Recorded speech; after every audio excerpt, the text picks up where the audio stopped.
Okay. Oh, it's blinding. Keep going. Mm-hmm. My name is Dakota Bell. I'm giving you an informative speech today on explaining scuba diving.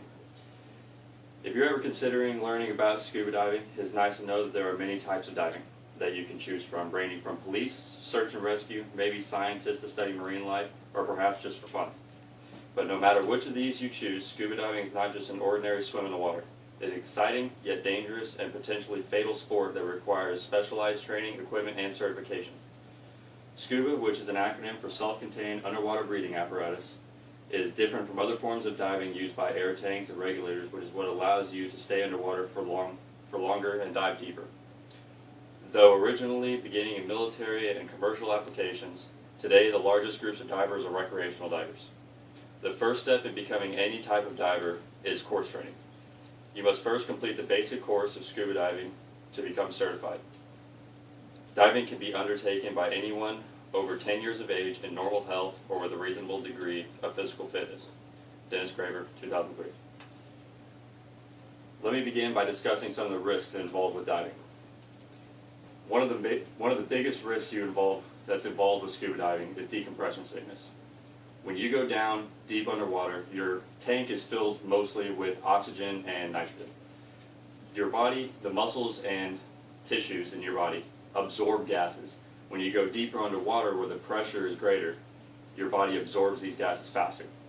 So if you either one, come up too fast, or two, stay underwater longer than your scheduled dive, your body will start to absorb the nitrogen from your tank and create bubbles in the tissues in your muscles or in your bloodstream.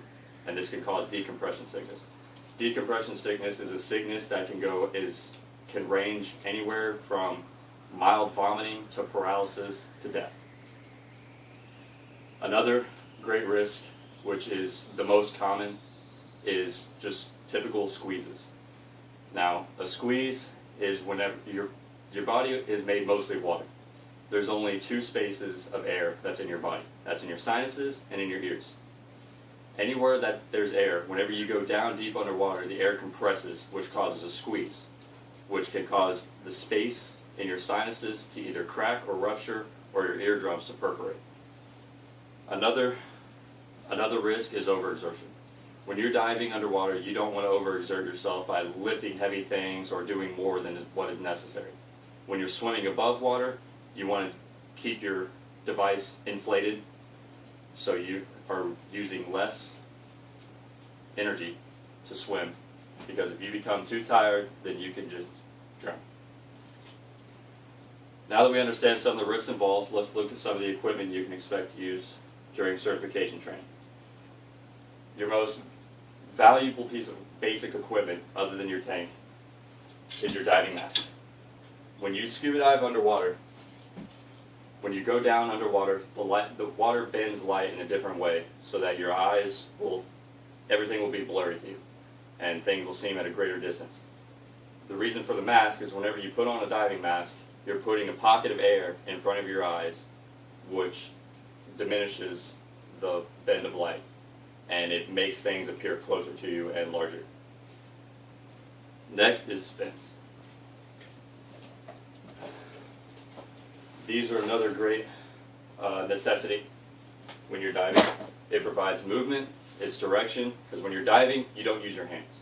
When you're diving, your hands are typically out in front of you like this, so you don't touch anything or disturb any of the wildlife underwater, and your fins are what do the most movement when you're diving. Next is a snorkel. Though not as important underwater as the tank is, but above water is equally as important as the tank.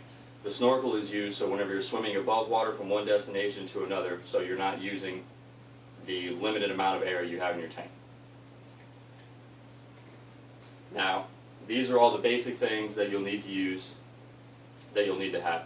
More commonly, as used in your basic equipment, when people usually rent these more, is your wetsuit, your tank, and your inflated vest.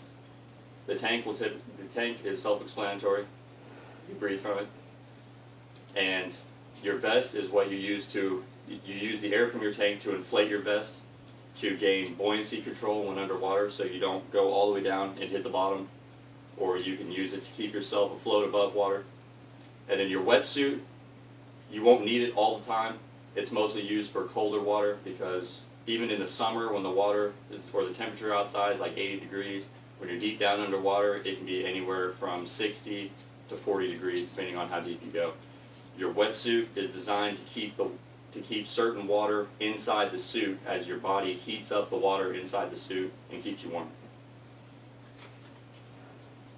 Though it may seem easy, diving requires rigorous training. You must be sure to find a PADI instructor and courses to help gain your certification. PADI stands for Professional Association of Diving Instructors. Next, what we'll go into is your training. Your training consists of 3 different variables. You'll have your class time, where you'll spend a certain amount of time in the classroom studying from your books and listening to your instructor and taking various tests and learning hand signals. After that, during that, you'll do confined water dives, which is just diving in a pool so you can learn the basics as far as buoyancy control, equalizing, which is popping your ears to clear the air spaces as you go deeper underwater, or just something as simple as treading water. After that, you're moving on to your test at your 4 open water dives. Your 4 open water dives is what you have to get your certification. This is when you advance from the pool to the actual open water, where everything's completely different after that. So whether you're looking to make a career or just want to do it for fun, diving is a great thing to learn as long as you do it properly. A great resource for more information and to find a course in your area would be PADI.com. Everything you need to know about the world of diving can be found there. Thank you.